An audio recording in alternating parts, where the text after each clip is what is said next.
Presiden Soekarno benar-benar murka setelah mendapati para demonstran Malaysia yang menggaungkan slogan anti-Indonesia, bahkan menginjak-injak bendera dan lambang negara Indonesia.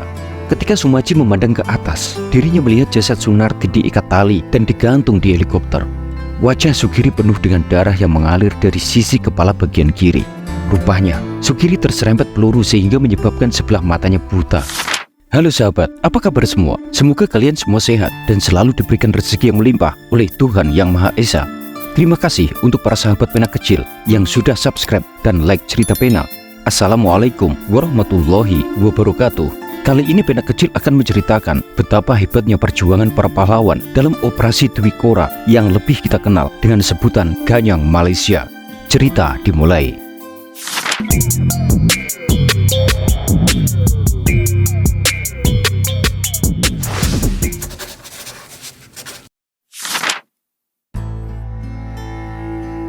Ekonomi Indonesia benar-benar terpuruk pada pertengahan tahun 1965. Nilai tukar rupiah terhadap dolar Amerika saat itu anjlok hingga 500%. Sebelumnya, nilai tukar untuk 1 dolar Amerika Serikat dihargai Rp45 anjlok menjadi Rp8.500. Anjloknya nilai tukar rupiah diikuti dengan naiknya bahan-bahan pokok yang melambung hingga 9 kali lipat dari harga normal. Situasi ekonomi Indonesia yang melemah saat itu berbarengan dengan suhu politik yang memanas di tengah kondisi kesehatan Presiden Soekarno yang sering sakit-sakitan.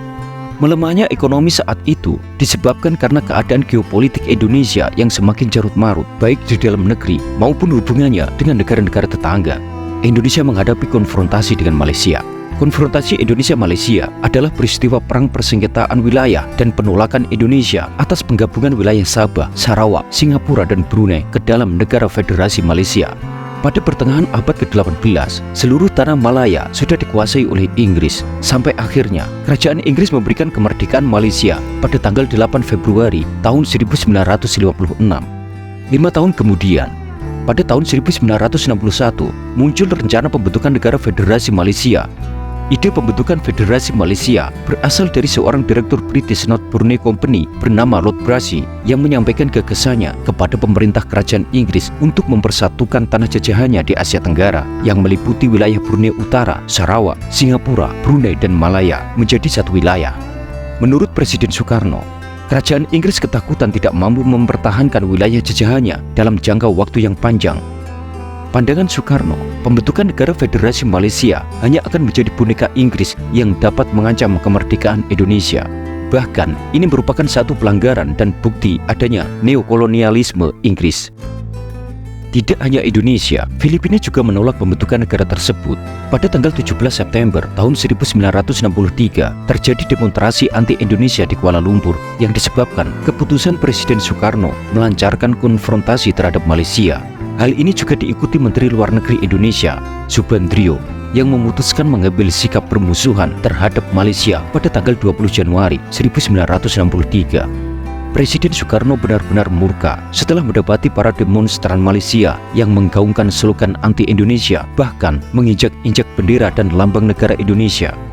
Untuk membalas tindakan mereka, Presiden Soekarno melalui pidatonya yang berapi-api melakukan gerakan Ganyang Malaysia.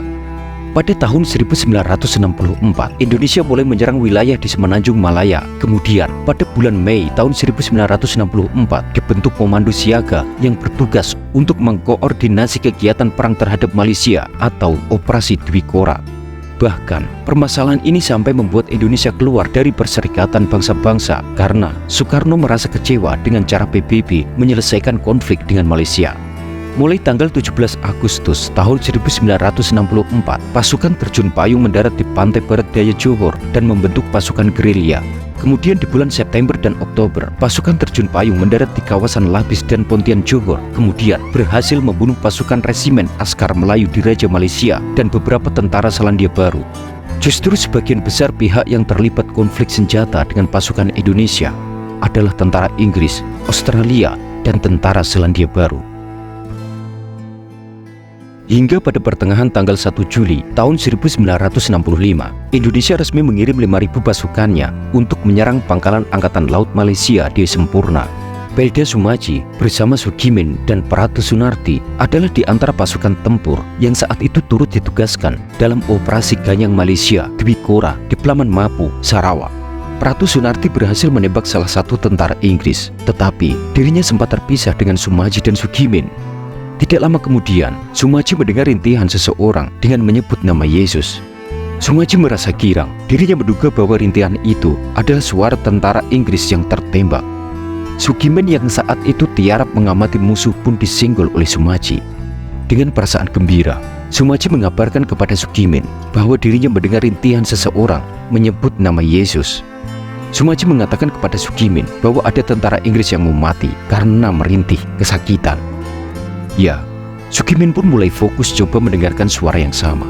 Seketika Sugimin kaget, dirinya sangat mengenali suara tersebut adalah suara Sunarti. Rupanya Sunarti tertembak di dadanya. Karena merasa bersemangat dan menyimpan dendam dengan tentara musuh, maka dilampiaskanlah sehingga mengabaikan keselamatan dirinya. Para pasukan bertempur dengan berdiri tanpa menghiraukan tembakan-tembakan musuh. Pratu Sunarti menembakkan brand ke arah musuh dengan berdiri, sedangkan posisi menembak seperti itu mudah dikenal oleh musuh, karenanya langsung dibalas tembakan dan tepat mengenai dada Pratu Sunarti. Sebelum mengembuskan nafas terakhir, Pratu Sunarti yang menahan sakit sempat menyerahkan senjata dan underbag miliknya kepada Sumaji dan Sugimin. Pratu Sunarti gugur dalam pertempuran itu dan sempat menyebut kebesaran nama Tuhannya. Setelah mendengar lenguhan rekannya yang sekarat itu, Sumaji lantas mengambil 2 underbag milik Sunarti dan senjata yang dibawa Sunarti diambil oleh Sugimin. Malam itu, cuaca hujan sangat deras. Di dalam kondisi vegetasi hutan Sarawak yang lebat, Sumaji dan Sugimin terus membopong jasad Sunarti sampai keduanya salah mengira matahari yang ada di atas adalah bulan. Gelapnya jarak pandang membuat keduanya tidak sadar bahwa hari sudah siang. Darah terus mengucur dari dada Sunarti. Baju ketiganya basah kuyup air hujan bercampur darah. Sumaji dan Sugimin sudah kelelahan. Keduanya terlihat sempoyongan menggendong jenazah Sunarti. Helikopter tentara Inggris membuntuti mereka dari atas hingga Sumaji dibuat ketakutan. Dirinya khawatir musuh akan mengundang rekan-rekannya yang lain untuk mengepungnya. Dengan berat hati, akhirnya Sumaji dan Sugimin terpaksa meninggalkan jenazah Sunarti di bawah pohon. Sumaji kemudian memberondong tembakan ke arah helikopter secara membabi buta. Tujuannya sekedar untuk menghalau helikopter tersebut agar menjauh dari lokasi. Setelah meletakkan jenazah sahabatnya, Sumaji dan Sugimin kemudian memberi hormat dan mengucapkan selamat tinggal kepada jenazah Sunarti. Selanjutnya, keduanya memutuskan untuk mundur di perbatasan Indonesia-Malaysia. Sementara dalam pelarian Sumaji dan Sugimin, 3 unit helikopter musuh masih berputar-putar di atas kepala mereka. Syukurlah Sumaji dan Sugimin akhirnya selamat sampai di perbatasan wilayah Indonesia. Tetapi keduanya masih merasa cemas, lantaran helikopter musuh masih terbang mengikuti mereka. Ketika Sumaji memandang ke atas, dirinya melihat jasad Sunarti diikat tali dan digantung di helikopter.